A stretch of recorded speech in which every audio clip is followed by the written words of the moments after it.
ಕರ್ನಾಟಕದ ಎಲ್ಲ ರೈತ ಬಾಂಧವರಿಗೆ ನಮಸ್ಕಾರ. ರೈತರಿಗೆ ಒಂದು ಅದ್ಭುತವಾದ ಬಂಪರ್ ವಿಚಾರವನ್ನು ಹೇಳ್ತಾ ಇದ್ದೀನಿ. ಏನಪ್ಪ ಅಂತಂದರೆ, ಅಡಿಕೆ ಬೆಳೆಗಾರರಿಗೂ ಮತ್ತು ಇತರ ಯಾವುದೇ ಬೆಳೆ ಬೆಳೆಯೋರಿಗೂ ಒಂದು ವಿಚಾರ ಇದು. ನೋಡಿ, ಅಡಿಕೆ ಬೆಳೆಗಾರರ ಬಗ್ಗೆ ಮಾತಾಡೋದಾದರೆ ನೀರು ತುಂಬ ಇರುತ್ತೆ. ಕೆಲವರು ಏನು ಮಾಡ್ತಾರೆ, ಹೊಳೆ ಇದೆ ಮತ್ತು ಒಳ್ಳೆ ನೀರಿದೆ ಅಂತ ತುಂಬ ನೀರು ಹಾಕ್ತಾರೆ. ಜಾಸ್ತಿ ನೀರು ಹಾಕೋದ್ರಿಂದ ಕೂಡ ನಮ್ಮ ಅಡಿಕೆ ಮರಗಳಿಗೆ ಒಳ್ಳೆಯದಲ್ಲ ಅಂಥೇಳಿ ಗಿನ್ನಿಸ್ ರೆಕಾರ್ಡ್ ಮಾಡ್ದವ್ರು ಹೇಳಿದ್ದಾರೆ. ಅಂದರೆ ಅದಕ್ಕೆ ಲಿಮಿಟಾಗಿ ಕೊಡಬೇಕು. ನೀರು ಜಾಸ್ತಿ ಇದ್ದಾಗ ನಾವೇನು ಮಾಡ್ಬೋದು, ಜೊತೆಯಲ್ಲೇ ನೋಡಿ, ಒಬ್ಬ ರೈತ, ಶಿವಮೊಗ್ಗದಲ್ಲಿ ಒಬ್ಬ ರೈತ ಮುತ್ತಣ್ಣ ಅಂತ ಹೇಳ್ಬಿಟ್ಟು, ಅವರು ಒಂದೇ ಒಂದು ಎಕರೆಯಲ್ಲಿ 15 ಬೆಳೆ ಬೆಳೆದಿದ್ದಾರೆ. ಏನೂ ಓದಿಲ್ಲ. ಯಾಕೆ? ಅವರಿಗೆ ಏನೋ ಒಂದು ಅಭಿವೃದ್ಧಿ ಮಾಡ್ಕೋಬೇಕು ಅಂತ, ಅಂದರೆ ಕೃಷಿನ ಒಳ್ಳೆ ಮಟ್ಟಕ್ಕೆ ತೊಗೊಂಡು ಹೋಗ್ಬೇಕು ಅಂತ. ಆ ಥರ ದಯವಿಟ್ಟು ರೈತರುಗಳು ನೀವು ಕೂಡ ಈ ಇಸ್ರೇಲ್ ಮಾದರಿಯಿಂದ, ಇಸ್ರೇಲ್ ಸುಮ್ಮನೆ ಇರಲ್ಲ. ಅವರು ಒಂದು ಎಕರೆಯಲ್ಲಿ ಏನೇನೇನೇನೋ ಬೆಳೀತಾರೆ. ನಾವು 5 ಎಕರೆ ಮಾಡೋದು 1 ಎಕರೆ ತಗೊಳ್ತಾರೆ. ದಯವಿಟ್ಟು ನಾವುಗಳು ಕೂಡ ರೈತರು, ನಮ್ಮ ದೇಶದ ರೈತರು ಒಂದು ದೊಡ್ಡ ಮಟ್ಟಕ್ಕೆ ಬೆಳಿಬೇಕಂದ್ರೆ ಆ ಭೂಮಿ ಬಂಗಾರ. ಆ ಭೂಮಿಯಲ್ಲಿ ಬಂಗಾರ ತೆಗೆಯೋದು ಹೇಗೆ ಅಂತೇಳಿ ಕೆಲವೊಂದು ವಿಚಾರ ಅಂತ ಹೇಳ್ತೀನಿ. ಯಾಕೆಂದರೆ ಅನುಭವ ಆಗಿ ತೊಗೊಂಡಿದ್ದಾರೆ. ಅದನ್ನು ನೋಡಿ ನನಗೆ ನಿಮಗೆ ಈ ವಿಷಯ ಕೊಡೋಣ ಅಂಥೇಳಿ ನನಗೊಂದು ಇಷ್ಟ ಆಯಿತು. ಈ ನೀರಿರೋ ಚೆನ್ನಾಗಿರೋ ನೀರು ತೋಟದಲ್ಲಿ, ಈ ನಮ್ಮ ಗದ್ದೆಗಳಲ್ಲಿ ಈ ಹೆವಿ ಮಳೆ ಇದ್ದರೆ ಕೆಲವೊಂದು ಬೆಳೆ ಬೆಳೆಯೋಕ್ಕೆ ಬರಲ್ಲ. ಅಲ್ಲಿ ನೀವೇನು ಮಾಡ್ತೀರಿ, ಒಂದು ಮೀನಿಗೋಸ್ಕರ ಮೀನು ಸಾಕಾಣಿಕೆಗೆ ಒಂದು ಗುಂಡಿ ತಗೊಳ್ಳಿ. ಇದಕ್ಕೆ ಗೌರ್ಮೆಂಟ್ ಸಹಾಯ ಮಾಡ್ತಾ ಇದೆ. ದಯವಿಟ್ಟು ನೀವು ಸೆಂಟ್ರಲ್ ಗೌರ್ಮೆಂಟ್ ಏನೇನು ಸ್ಕೀಮ್ ಕೊಟ್ಟಿದೆ, ಮೀನು ಹೊಂಡಕ್ಕೆ ಕೃಷಿ ಹೊಂಡಕ್ಕೆ ಕೊಡುತ್ತೆ, ಮೀನು ಹೊಂಡಕ್ಕೆ ಕೊಡುತ್ತೆ, ಮತ್ತು ತೋಟ ಎಂಥದ್ದು ನಿಮ್ಮ ಕೊಟ್ಟಿಗೆ ಕೊಡುತ್ತೆ. ತುಂಬ ಆಫರ್ಗಳು ಕೊಟ್ಟಿದೆ. ದಯವಿಟ್ಟು ನೀವು ಇದನ್ನು ಹುಡುಕ್ಬಿಟ್ಟು ರೈತರು ಎಲ್ಲಿ ಗೌರ್ಮೆಂಟ್ ನಿಮಗೆ ಸಹಾಯ ಮಾಡ್ತಾ ಇದೆ ಆ ಕೃಷಿ ಅಧಿಕಾರಿಗಳನ್ನು ದಯವಿಟ್ಟು ಭೇಟಿ ಮಾಡಿ ಇದನ್ನು ಅನುಸರಿಸ್ಕೊಳ್ಳಿ. ಫ್ರೀ ದುಡ್ಡು ಬರೋದನ್ನು ಯಾಕೆ ಬಿಡ್ತೀರಿ ಅಂತ ಹೇಳೋದು. ಕೆಲವರು ಸಿಗಲ್ಲ ಅಂದರೆ ನೀವೇ ಮಾಡಿಕೊಂಡು ಮೀನು ಕೃಷಿ ಮಾಡಿದರೆ ಆ ಮೀನು ಕೃಷಿಯ ನೀರು ಜೀವಜಲ ಆಗುತ್ತೆ. ಜೀವಜಲ ಆದರೆ ನೀವು ಅದರ ಗೊಬ್ಬರ ಎಲ್ಲ ಇರುತ್ತಲ್ಲ, ಜೀವಜಲ ಆಗುತ್ತೆ. ಅದನ್ನು ನೀವು ಯಾವ ಬೆಳೆಗೆ ಹಾಕಿದ್ರು ಕೂಡ ಅದ್ಭುತವಾಗಿ ಬೆಳೆ ಬರುತ್ತೆ. ಜೊತೆಯಲ್ಲಿ ತಾವುಗಳು ತೋಟ ಇದ್ದರೆ ಕೃಷಿ, ನಿಮ್ಮ ಜೇನು ಸಾಕಣೆ ಮಾಡಿ, ಸ್ವಲ್ಪ ಹೂಗಳನ್ನು ಬೆಳೆಸಿ ಜೇನು ಸಾಕಣೆ ಮಾಡಿ, ಜಾಸ್ತಿ ಇಳುವರಿ ಬರುತ್ತೆ. ಈ ಜೀವಜಲವನ್ನು ಕೊಡಿ, ಅಲ್ಲಿ ಒಳ್ಳೆ ಇಳುವರಿ ಬರುತ್ತೆ. ಒಂದೇ ಒಂದು ವರ್ಷಕ್ಕೆ 1 ಲಕ್ಷದಿಂದ ಒಂದು ಅಂದಾಜು ನನ್ನ ಪ್ರಕಾರ ಒಂದು 20-25 ಲಕ್ಷದ ತನಕ ನೀವು ಮೀನಲ್ಲಿ ದುಡ್ಡು ತಗೊಳ್ಬಹುದು. ನಿಮ್ಮ ಕೃಷಿನೂ ಬರಬೇಕು, ಅದಕ್ಕೆ ಗೊಬ್ಬರನೂ ಹಾಕಬೇಕು. 1 ಲಕ್ಷದಿಂದ 20-25 ಲಕ್ಷ ತೊಗೊಳ್ಬೋದು. ಯಾಕೆಂದರೆ ನಿಮಗೆ ಎಷ್ಟು ಜಾಗ ಇದೆ ಅನ್ನೋದ್ರ ಮೇಲೆ ಡಿಪೆಂಡ್. ಇದನ್ನು ಮೀನು ಸಾಕಲಿಕ್ಕೆ ಒಳ್ಳೆ ಮೀನು ಎಲ್ಲಿ ಸಿಗುತ್ತೆ? ನಾನು ನೋಡಿದ ಪ್ರಕಾರ ಶಿವಮೊಗ್ಗದಲ್ಲಿ ಒಳ್ಳೆ ಸಿಹಿ ನೀರಿನಲ್ಲಿ ಬೆಳೀತಾ ಇದೆ ಮೀನು. ಅವರು ಮಣಿ ಅಂತ ಹೇಳ್ಬಿಟ್ಟು ಆ ವಿಡಿಯೋ ಹಾಕಿದ್ದು ನನಗೆ ತುಂಬ ಖುಷಿ ಆಯಿತು ಅದು ನೋಡಿ. ಯಾಕಂದ್ರೆ ತುಂಬ ರೈತರು ತೊಗೊಂಡೋಗಿ ಅದನ್ನು ಬೆಳೆಸ್ಕೊಂಡು ತುಂಬ ಒಳ್ಳೆ ಅಭಿವೃದ್ಧಿ ಪಡೀತಾ ಇದ್ದಾರೆ.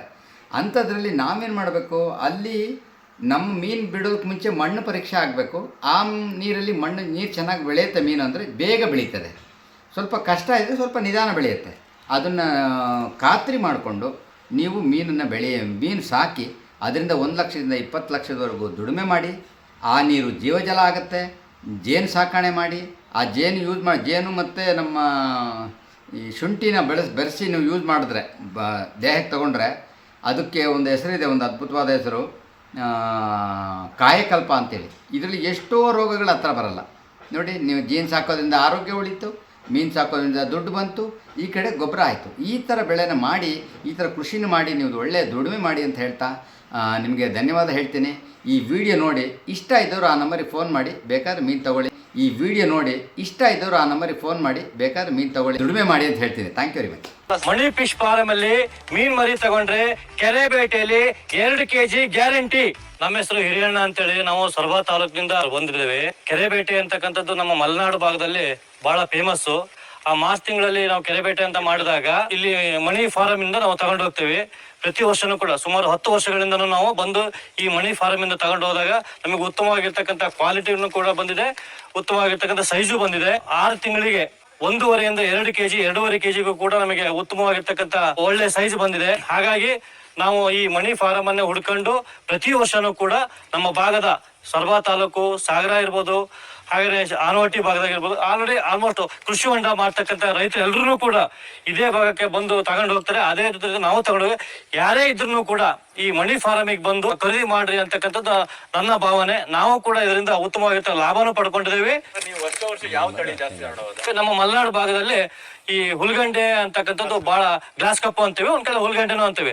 ಅದು ಬಹಳ ಉತ್ತಮವಾಗಿ ತಳಿ ಬರುತ್ತೆ. ನಮಗೆ 3ರಿಂದ 6 ತಿಂಗಳ ಒಳಗೆ 1.5ರಿಂದ 2 kg ಬರುತ್ತೆ ನಮ್ಮ ಮಲೆನಾಡು ಭಾಗದಲ್ಲಿ. ಆ ಕೂಣಿ ಕೆರೆಬೇಟೆ ಮಾಡಿದಾಗ ನಮ್ಮ ಮಲೆನಾಡು ಭಾಗದವರು ಎಲ್ಲರೂ ಕೂಡ ಬಹಳ ಖುಷಿಯಿಂದ ಕೆರೆಬೇಟೆಗೆ ಬಂದು ಉತ್ತಮವಾಗಿದೆ, ಪರವಾಗಿಲ್ಲ, ಒಳ್ಳೆ ಉತ್ತಮವಾಗಿರ್ತಕ್ಕಂಥ ತಳಿ ತಂದು ಬಿಟ್ಟಿದ್ದಾರೆ ಅಂತಕ್ಕಂಥ ನಮಗೆ ನಂಬಿಕೆ ಮತ್ತು ಭರವಸೆನೂ ಕೂಡ ಜನಗಳ ಪ್ರೀತಿ ವಿಶ್ವಾಸದಿಂದ ಹೇಳಿದ್ದಾರೆ. ಸರ್ ನಮಸ್ತೆ, ನನ್ನ ಹೆಸರು ಶ್ರೀಕಾಂತ್ ಅಂತ, ಶಿವಮೊಗ್ಗ ಡಿಸ್ಟಿಕ್ ಶಿವಮೊಗ್ಗ ತಾಲೂಕಿಂದ ಮಾತಾಡ್ತಾ ಇದ್ದೀನಿ. ಬಿಬಿರ್ನಹಳ್ಳಿ ಅಂತ ವಿಲೇಜ್ ನಮ್ದು. 5 ತರದ ಮೀನ್ಮರಿಗಳನ್ನ ಸಪ್ಲೈ ಮಾಡ್ತೀವಿ. ಗೌರಿ, ರಘು, ಮುರುಗಲು, ಗ್ಲಾಸ್ ಕಾರ್ಪ್, ಕಾಟ್ಲ 5 ಜಾತಿ ಮೀನ್ಮರಿಗಳನ್ನ ಕರ್ನಾಟಕದಾದ್ಯಂತ ಸಪ್ಲೈ ಮಾಡ್ತೀವಿ. ಇವತ್ತು ಸೊರಬ ತಾಲೂಕಿನವ್ರು ಬಂದಿದ್ರು, ಅವರಿಗೆ ಮೀನ್ಮರಿ ಕೊಟ್ಟಿದ್ದೀವಿ. ಅವ್ರಿಗೆ ಒಂದು 50,000 ಮೀನ್ಮರಿ ಕೊಟ್ಟಿದ್ದೀವಿ. ವರ್ಷಕ್ಕೆ ಒಂದು 2 ರಿಂದ 3 ಕೋಟಿ ಮೀನ್ಮರಿ ಸಪ್ಲೈ ಮಾಡ್ತೀವಿ. ಗೌರಿ ತಳಿ ಅಂತ ಇದು ಬರೀ 1 ಲಕ್ಷ ಮೀನ್ಮರಿ ಬರೀ ನಾವು 30,000 ರೂಪಾಯಿ ತಗೊಂತೀವಿ. ಇದು ಸರ್ ಮಿಡ್ಲಲ್ಲಿ ಒಂದೇ ಮುಳ್ಳು ಬರುತ್ತೆ, ಬಹಳ ಟೇಸ್ಟ್ ಸರ್ ಇದು. ಇದಕ್ಕೆ ಮತ್ತೆ ಮೇಂಟೆನೆನ್ಸ್ ಏನು ಬರಲ್ಲ. ಈ ಮಣ್ಣೊಳಗಡೆ ಸಿಗೋಂತ ನ್ಯಾಚುರಲ್ ಹುಳಗಳನ್ನೇ ತಿನ್ಕೊಂಡು ಇದು ಇಂಪ್ರೂವ್ಮೆಂಟ್ ಆಗ್ಬಿಡುತ್ತೆ. ಇದು ಆರೋಗ್ಯಕ್ಕೆ ಬಹಳ ಒಳ್ಳೇದು, ಒಳ್ಳೆ ಟೇಸ್ಟ್ ಸರ್ ಇದು. 1 kg ಬೇಕಿದ್ರೆ ಒಬ್ಬರೇ ತಿನ್ಬೋದು. ಇದನ್ನ ನಮ್ಮ ಹತ್ರ 30,000 ರೂಪಾಯಿ ಬಂಡವಾಳ ಹಾಕಿ 1 ಲಕ್ಷ ಮೀನ್ಮರಿ ತಗೊಂಡೋಗಿ 7-8 ಲಕ್ಷ ಆದಾಯ ಮಾಡಿರೋರು ಇದಾರೆ ಸರ್. ಸರ್ ಇದು ಕಾಟ್ಲಾ ಅಂತ, ಇದು ಏನಿಲ್ಲ ಸರ್, 1 ಲಕ್ಷ ಮೀನ್ಮರಿಗೆ ನಮ್ಮ ಹತ್ರ ಬರೀ 40,000 ರೂಪಾಯಿ ಆಗುತ್ತೆ. ಈ 1,40,000 ರೂಪಾಯಿ ಅವ್ರು ಬಂಡವಾಳ ಹಾಕಿ ತಗೊಂಡೋಗಿ ಅವ್ರ ಕೆರೆಯಲ್ಲಿ ಮೀನ್ಮರಿ ಬಿಟ್ರೆ 10 ಲಕ್ಷದ ಗಟ್ಟಲೆ ಆದಾಯ ಮಾಡ್ಬೋದು ಸರ್. ಅತಿ ಹೆಚ್ಚು ಸೇಲ್ ಆಗಂತ ಜಾತಿ ಸರ್ ನಮ್ಮ ಹತ್ರ. ರೈತರಿಗೆ ಲಕ್ಷ್ಮಿ ಇದ್ದಂಗೆ ಸರ್ ಇದು. ಸರ್ ಇವು ರೋವು ಮುರುಗಲ್ ಅಂತ.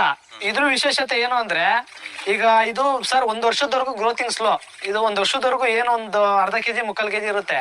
ಇದು 5 ವರ್ಷದ ಗಟ್ಟಲೆ ಟೆಂಡರ್ ಇಟ್ಕೊಂಡಿರ್ತಾರಲ್ಲ ಸರ್, ಅವರು ಬೇಗ ಜಾಸ್ತಿ ಇದನ್ನ ಸೆಲೆಕ್ಟ್ ಮಾಡ್ತಾರೆ. ಯಾಕಂದ್ರೆ ಇದು 1 ವರ್ಷದವರೆಗೂ ಸ್ಲೋ ಗ್ರೋತಿಂಗು.